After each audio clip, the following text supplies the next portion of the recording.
என்னுடைய ஆசீர்வாதம் என்னை நம்புற அத்தனை பேருக்கும் உண்டு. அதாவது ஆன்மாவுடைய குழந்தை மனசு. மனசு கெட்டதை மட்டும் செஞ்சு ஆன்மாவோட சேராத வச்சுக்கிற வேலை தான் மனசோட வேலை. இப்போ ஒருத்தர் மனம் சொல்ல மாட்டா. இப்போ இங்கே வரணுன்னாலும் மனசு சொன்னாலும் ஒரு இடத்துக்கு போனாலும் மனசு சொன்னா போக முடியும். அப்போ அந்த ஆன்மாவோடு போய் சேர்ந்து மனசு சேர்ந்துச்சுன்னா எந்த செயலையும் செய்யாது. அதனால அது மனசு ஆன்மாவோடு நம்ம சேர விடாத பார்த்துக்கணும்.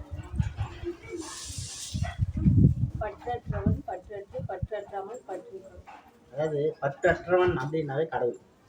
அவனுக்கு இன்பம் துன்பம் இந்த நல்லது கெட்டது ராசி பலன் எதுவுமே கிடையாது. அவனை நாம பற்று இல்லாதவனை நம்ம பிடிச்சிக்கலாம். நாம பற்று இல்லாத போவோம். பற்றற்றவனை பிடிச்சா பற்று இல்லாத நம்மளை பிடிச்சிக்குவான். ஆனால் நம்ம பற்று இல்லாத போகிறதுக்கு நம்ம முயற்சி பண்ணணும். அதுதான் சொல்றாங்க, பற்றற்றவன் என்ன கடவுள். நாம பற்றுட்டு இல்லாம போய் அவனை பிடிச்சா அவனை பிடிச்சிக்கலாம். அவன் நம்மளுக்கிட்டே பிடிச்சிக்குவான் அப்புறம். ஆனா இன்னைக்கு யாரு இருந்தாலும் பற்று இல்லாத இதெல்லாம் உங்களுக்கு வேணும் தானே கேட்கறாங்க. அது அவனுக்கு அது பாடம் பண்ண பற்று இல்லாத நிலைமைக்கு ஒரு நாளைக்கு போகலாம், கடவுள் அடையலாம். அது வரைக்கும் முயற்சி பண்ணலாம்.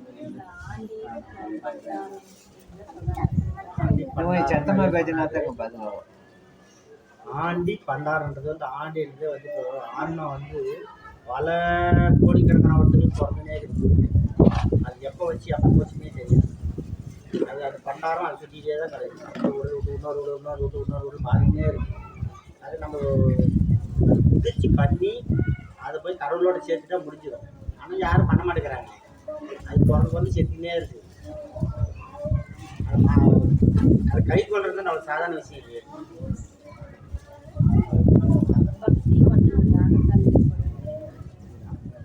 இல்லை, பக்தியில் போனால் ஒரு கோயிலுக்கு பாருங்க, உண்மையாக சொல்லணும்னா கோயிலுக்கு போகிற முறை பிச்சை எடுத்துருவாங்க. நல்லா யோசிப்பாங்க. யாராக வேணால் இங்கேயே கூட போயிட்டு சாதாரண பண்ண கடவுளே நான் நல்லா படிக்கணும், நல்லது எதுவும் நம்ம இருந்து கேட்கும். ஆனால் இப்போ நம்ம இந்த மாதிரி கடவுள் எங்கள் லோகத்தில் போய் நல்லா போகணும். இப்போ நம்ம இந்த மாதிரி பாதி போனீங்கன்னா இப்போ ஒரு சித்தர் ஒரு மகான் சமாதிக்கோ எங்கன்னா ஒரு போனாக்க நம்ம யோகத்தில் போய் நல்லா வரணும்னு தான் நினைப்பாங்க. ஆனால் பக்தியில் போனால் நான் இப்படி யோகத்தை போகணும் யாரும் நினைப்பாங்களா? யாரையும் நினைக்க மாட்டாங்க. அந்த பக்தி அழகு, அப்படி பெருமையாக நான் கோயிலுக்கு போனேன். அந்த நிறைய பேர் சொல்கிறாங்க நானும் கோயிலுக்கு போகிறேன் நானும் கோயிலுக்கு போகிறேன்னு பாட்டம் போகலாம். ஆனால் இது அப்படி சொல்ல முடியாது. இது நம்மளையே நம்ம ஒடுக்கி தனியாக உட்காந்துக்கிட்டு நாமளா அது வேலை. இது பக்தின்றது வெளியே எல்லாரும் பார்க்குற வேலை. இது நம்ம வேலை, நாம் தனியாக செய்கிற வேலை. இது ஆன்மீகன்றது அதுதான் ஆன்மீக ஆசைங்க. நாங்கள் நம்மளை தனியாக ஒதுக்கிறோம். நம்மளையே நம்மளை பார்க்கும்போது அடுத்தவங்களை பார்க்க முடியுமா? இப்போ பக்தி எல்லாரையும் பார்க்கலாம். இவங்க அது இது எல்லாம் எதை வேணா ஒருத்தர் பார்த்து சொன்னால் அவர் 1008 ஒரு பக்கமே எழுதலாம். ஆனால் உன்னை எழுத சொன்னால் ஒன்றுமே தெரியாது. அப்போ அது உள்ள போகணும் இல்லை. அதனால் பக்தி வேற, அது ஆன்மீகம் வேற. ஆன்மீகம் போது நம்மளை தேவை, பக்தின்றது அடுத்தவங்களை தேவை. அடுத்தவங்களை தேவைதால் நமக்கு எந்த பிரயோஜனம் கிடையாது. நம்மளை தேவை எல்லாம் அடுத்து நம்மளை தேடி கண்டுபிடிச்சா அடுத்தவங்களை எல்லாம் ஈஸியாக கண்டுபிடிச்சா. அதுதான் சொன்னார் ஐயா. முதல்ல உன்னை தேடு அடுத்த கடவுள் யாரும் தெரியுங்க. நீ தான் கடவுள். நீ யாரும் தெரிஞ்சா இப்போ நீ உங்கள் அப்பா அம்மா எல்லாம் நீ பிறந்துக்க முடியாது. உன்னை கண்டுபிடிக்க அப்பாவை பார்த்துட்டா அவங்க அப்பாவை பிடிச்சோன்னா அவங்க அப்பா அம்மா அப்படியே ஒன்று பிடிக்கலாம். முதல்ல ஒன்று பிடிக்காது. நம்ம 10 தலைமுறை யாரு பார்த்தாரு எப்படி கண்டுபிடிப்பேன்? அந்த மாதிரி தான் இது நம்மளை தேடி பிடிச்சாக்க நம்ம எல்லாத்தையும் கண்டுபிடிக்கலாம். அது அதனால பக்தி அது ஆன்மீகம் தான். அது உதவும். ஆன்மீகன்றது நமக்குள்ளேயே நம்ம சத்தியத்தை உணர்றது. பக்தின்றது வெளியில் போயெல்லாம் படிக்கிறது செய்யறது படித்தது பார்த்தது செஞ்சது தான் செய்யணும். அது உங்களுக்கு அனுபவம் இல்லை. அது நமக்கு உதவாது.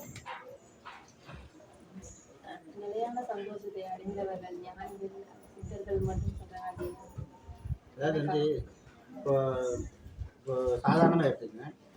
நிலையான சந்தோஷன்றது வந்தால் போகாது. மற்ற சந்தோஷம் வரும் போகும். இப்போ ஒரு சின்ன சந்தோஷம் எது வேணா எடுத்துக்க. போகணும் இல்லை, ஒரு ஃபோன் புதுசாக வச்சுக்கிறேன். அந்த ஃபோன் பார்த்தா ஆஹா நல்லா இருக்கு. அது எவ்வளோ நேரம் இருக்கும்? புதுசாக 1 லட்சம் ஃபோன் வாங்கினேன். எவ்வளோ நேரம் சந்தோஷப்படுங்க? இப்போ போய் இந்த படிச்சுக்கிற காலேஜில் ஃபஸ்ட் மார்க் வாங்கிட்டேன். 8 நாள் சந்தோஷப்படுங்க. ஒரு வேலைக்கு பாருங்க, 8 நாள் சந்தோஷப்படுங்க. ஒரு கல்யாணம் பண்ணிக்கிறேன், எவ்வளோ நாள் சந்தோஷப்படுங்க? ஒரு குழந்தை படிச்சு எவ்வளோ நாள் சந்தோஷம்? அது வரும் போகும், அது முடிஞ்சு போயிடும். ஆனால் இது நமக்குள்ளே போயிட்டு நமக்குள்ள கடவுள் ஒருத்தர் அம்மா அப்படின்னு சேர்த்துட்டா நமக்குள்ள ஒரு சந்தோஷம். அது அப்படியே ஆனந்தம். அதான் சொன்னாங்க, ஆனந்தம்ன்றது அதுதான் நிலையான சந்தோஷன்றது தான். அது பேரின்பன்றது அதுதான் வச்சாங்க. அது வந்தால் போகாது. இதெல்லாம் வரும் போகும். வந்து போகிறதெல்லாம் சிற்றின்பம். வந்தால் போகாது பேரின்பம். அது இறைவனும் கலக்கணும். இறைவனும் கலந்தால் அந்த சந்தோஷம் கிடைக்கும். ஒருத்தருக்குள்ள இறைவனும் இறைவியும் 2 பேரும் இருக்காங்க. அவங்க 2 பேரும் சேர்த்துட்டா பேரின்பம். அது வந்தா நம்மளுக்கு போட்டு போகாது. ஒரு மனிதன் செயல்பட காரணம் வந்து அறிவும் மனமும். செயல்படுறதுக்கு மனசு தான். அறிவு வந்து சுட்டி காட்டும், இது செஞ்சா தப்பு, இது வந்தா இதுவெல்லாம் செய்யாத பண்ணாதன்னு வந்து அது சுட்டி காட்டுனா அது சித்தம். அதுதான் சொன்னாங்க, மனம் புத்தி சித்தம் அகங்காரம் 4 இருக்குது. அந்த மனசு வந்து கெட்டதை செய்து அகங்காரத்தை கொண்டு போய் மாட்ட வச்சது. அது மனசு சொல்றது பூரா கெட்ட செயலாக நல்ல செயலுக்காது. நீங்க சித்தமா அறிவா சொல்லும்போது அது நல்ல செயலாக்கும். அதுல நமக்கு துன்பம் கிடையாது, நல்லது மட்டும்தான் விளையும். ஆனா நிறைய இப்ப இருக்கிற காலகட்டத்தில் வந்து மனசு சொல்றது பூரா கெட்ட விஷயம் தான் சொல்லி நல்லது சொல்றது இல்லை. நீங்க இங்க பக்குவப்பட்ட மனசு குருன்னாங்க. அதாவது ஐயா கூட சொன்னாரு, அன்பே சிவம் மனமே குரு. மனம் எப்ப குருவாகும்? மனசு பக்குவப்பட்டாதான் வரும். அடங்கிய மனசு கம்முன்னு ஒரு நாள் அடங்கி உட்காந்துச்சுன்னா அது தப்பு பண்ணாது. அந்த நிலைமைக்கு வரணும், அதுக்கு ஒரு காலகாலம் நேரம் வரணும் இல்லை.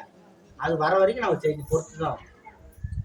அப்போ வந்து அப்போ மனசு வந்து இப்போ ஞானத்துல இப்போ சித்தர் மகான் இருந்தோம்னா இப்போ நம்ம குருவே எடுத்துக்கோ, அவர் ஒரு நிலைமை எல்லாரும் நல்லா இருக்குன்னு நினைச்சாங்க. இப்போ நம்ம ஐயா மாதிரி இருக்கிறவங்க யாருக்கு அதை சொல்லி பார்க்கணும், உங்களுக்கு தெரிஞ்ச வரைக்குமே பாருங்க. அப்போ அவங்க மனசு அடங்கலை, வரும் ஒரு நாளைக்கு அடங்குவாங்க. ஆனால் இப்போ அடங்கல இல்லை. இதுதான் விஷயம். அதுதான் அடங்கிய மனமே குருன்னா. அதுக்கு தான் ஐயா என்ன சொல்ற, சாட்டா மனசை சீர் பண்ணுங்க, மனசை சீர் பண்ணி மனசை பற்றியே பேசி போனாங்க. அந்த மனசு பக்குவப்பட்டு நாம அந்த மனசு சொல்றப்ப நாம் போனா நமக்கு கெடுதல், நாம சொல்றப்ப மனசு போனா நமக்கு நல்லது. அது எது வேணும் நாம தான் உங்க முடிவு பண்ணி எடுத்து.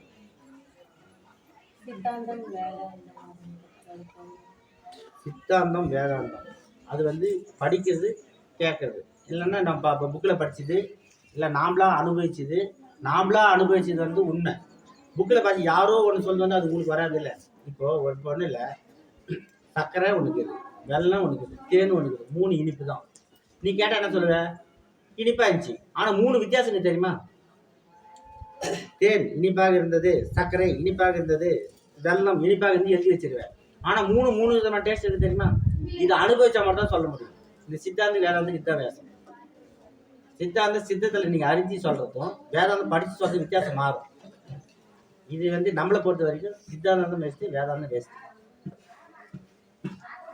ஓரறிவு ஈரறிவு உயிர்கள்லாம் வந்து இயற்கையை பற்றி நிறைய தெரிஞ்சுருக்கு. ஆனால் 6 அறிவு படித்த மனிதனுக்கு மட்டும் அதை பற்றி எதுவுமே தெரியும். அதாவது அவங்க வந்து இயற்கையோட இயற்கையாக ஒன்றி இருக்காங்க. நாம் இயற்கை விட்டு விலகி வந்துட்டோம். இப்போ கூட இப்போ இந்த அந்தமான் நிக்கோபார் தீவில் ஒரு தீவில் மலைவாழ் மக்கள்னு ஒருத்தர் காட்டுவாசிக்குன்னு வாங்க. இப்போ இந்த சுனாமி வந்துச்சு இல்லை, அப்போ வந்து அந்த சுனாமி வரத்துக்கு முன்னாடி இவங்களுக்கு தெரிஞ்சு உயரமான மலை மேலே ஏறி உட்காந்துக்கிட்டாங்க. அந்த நம்ம இந்திய அரசு கட்டுப்பாடில் தான் இருக்காங்க. அவங்க வந்து சுனாமி வருதுன்னு தெரிஞ்சவொடனே மேலே போய் உக்காந்துட்டாங்க. சுனாமி முடிஞ்ச பின்னாடி இவங்க போய் பார்த்தா பத்திரமா நல்லா இருக்கிறாங்க, மற்றவங்க அடிச்சு போயிடுச்சு. அப்போ அவங்க அந்த இயற்கையோடு இயற்கையாக ஒன்றி இருக்கும்போது அவங்க முன்னாடி தெரியுது. அவங்க பாதுகாப்புக்கு போய் அவங்க உணர்த்துது, அந்த இயற்கையே வந்து அவங்க உணர்த்துது, தப்பிச்சுக்கிறாங்க. ஆனால் மற்ற ஜீவராசி அதே மாதிரி தான். இப்போ உங்கள் பொருளில் சாதாரண இங்கே வந்து நம்ம வந்து மயில் வந்து அரிசி போட்டுக்கிறோம் வந்து சாப்பிடும். இன்னைக்கு ஒரு 4 மணிக்கு மயில் மழை வர மாதிரி இருந்துச்சுன்னா 2 மணிக்கு மயில் வந்து சாப்பிட்டு போயிடும். நான் அன்றைக்கே யோசனை பண்ணுவேன், 2 மணிக்கு வந்து மயில் சாப்பிட்டு போனால் 4 மணிக்கு தான் மழை வரணும், கரெக்டாக மழை வரும். ஆனால் இங்கே 6 மணிக்கு தான் வந்து ரெகுலராக சாப்பிட்டு இந்த காட்டு பக்கம் அப்படி போயிடும். 6 மணிக்கு மயில் வச்சா நார்மலாக இருக்குது. அப்போ அந்த மயில் தெரியுது இல்லை, நல்லா யோசிச்சு பாருங்க. இன்னைக்கு மழை வருது, முன்னாடி சாப்பிட்டு இடத்துக்கு போகணுன்னு வந்து போகுது. அந்த மாதிரி அதுங்கெல்லாம் வந்து இயற்கையோடு இயற்கையாக ஒன்றி இருக்கும்போது அது அதோட வரமா அது அந்த இயற்கை சீற்றங்கள் போல அதுக்கு தெரியுது. நாம எதுவுமே தெரிய மாட்டேங்குது. ஒரு சுனாமி வந்துச்சு வந்து போனோம்னா இவ்வளோ வந்துச்சுன்றான், ஒரு பூகம் வந்துச்சு இவ்வளோ வந்து போனோம் இவ்வளோ வந்துச்சுன்றான். வரத்துக்கு முன்னே தெரியல. இன்னைக்கு எவ்வளோ பேர் இருக்கிறாங்க. இப்போ இந்த சுனாமி வரதுக்கு முன்னாடி நம்ம மூக்குடி சித்தர்னு ஒருத்தர் இருந்தார், திருவண்ணாமலை ஐயா சொன்னதுதான். இந்த சுனாமி வரதுக்கு முன்னாடி சாமி போயிட்டு அந்த கடையில் பார்த்து டே பொங்காதரா கம்முனுறான்னு சொல்லிட்டு வர்றாங்க. போயிட்டு பொங்காதரா கம்முனுறா கோச்சிக்காதான்ட்டு வருவாராம். யாருமே என்னடா இந்த பைத்தியம் போய் சொல்லிட்டு வருது நாங்களாம். போயிட்டு கடைசியாக சுனாமி வந்த தான் தெரியுது, வந்து அடிச்சு போக மாத்தான் தெரியுது. இவர் போய் முன்னாடி தெரிஞ்சு சொன்னாரு இல்லை, அப்போ அவர் இயற்கை ஒன்றி இருந்தாரு இல்லை, நம்ம இல்லையே. இயற்கையோடு ஒன்றி இருந்து முயற்சி பண்ணுவோம். நம்ம விலைக்கு வச்சுட்டாங்க போய். அதான் சொல்கிறேன், இப்போ நம்ம அப்பா அம்மா யாரும் தெரியல, தூரமாக வந்துட்டோம். இப்போ அப்பா அம்மா தேடி போகிறோம். அப்பா அம்மா தேடி போய் ஒட்டிட்டா கண்டிப்பாக நம்மளுக்கு எல்லாம் தெரிய ஆரம்பிச்சிடும். அது இறைவனை வேண்டுது.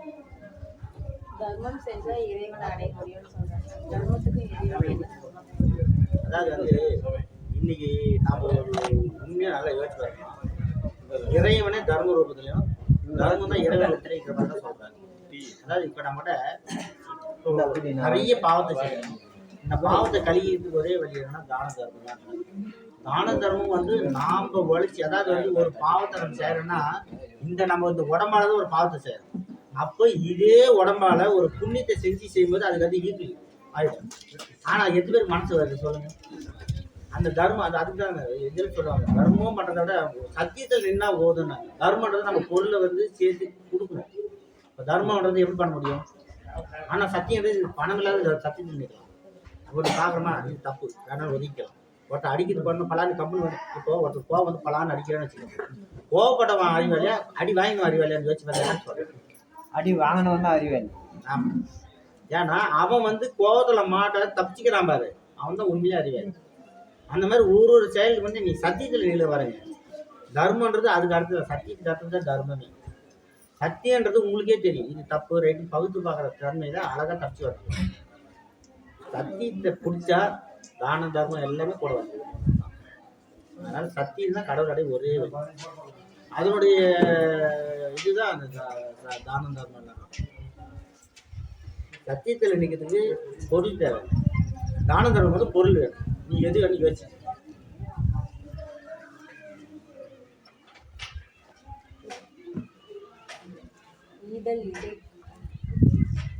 ஈதல் இசைப்பட வாழ்தல் அது வல்லது, ஊதியம் இல்லை கொடுக்கறது வாங்குறது அது தான தர்மம் தான். அது வந்து நீங்கள் தான தர்மம் பண்ணீங்கன்னா உங்களுக்கு வந்து வர கஷ்டம் பூரா நிவர்த்தி ஆகும். அது ஒருத்தர் கொடுக்கணும்னு போதே நம்மளுடைய இது பாவெல்லாம் கழுவி தான் செய்யும். ஆனால் எத்தனை பேருக்கு அது கொடுக்குறது மனசு வரும், அது யோசிக்கணும். இல்லை இன்னைக்கு நான் வரமாட்டேங்குது யாருக்கும். அதுதான் சொன்னாங்க, மழை பெஞ்சு ரோடெல்லாம் தண்ணியாக இருக்குது. ஒருத்தன் அந்த தண்ணி எடுத்து கூட தயாராக நல்லா புரிஞ்சுங்க. இன்னைக்கு இப்போ இருக்கிற காலகட்டத்தில் மழை பெஞ்சு தண்ணி தேங்கி நிற்குது. ஒருத்தன் சாவரானா தண்ணி ஊற்ற தயாராக, கீழே தண்ணி வைத்து மொண்டு ஊற்றுறதுக்கு வழி இல்லாச்சு. என்ன பண்ண முடியும்? இன்னைக்கு இருக்கிறவங்க பூரா மோசமாக இருக்காருண்ணா, என்ன பண்ணுறது? எல்லாம் அப்படிதான்.